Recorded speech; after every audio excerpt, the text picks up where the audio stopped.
An ice storm, also known as a glaze storm or a silver storm, is a type of winter storm characterized by freezing rain.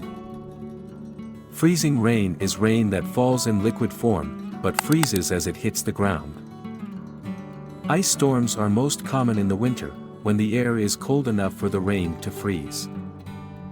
This can cause ice to build up on trees, power lines, and other surfaces, making them dangerous and difficult to navigate.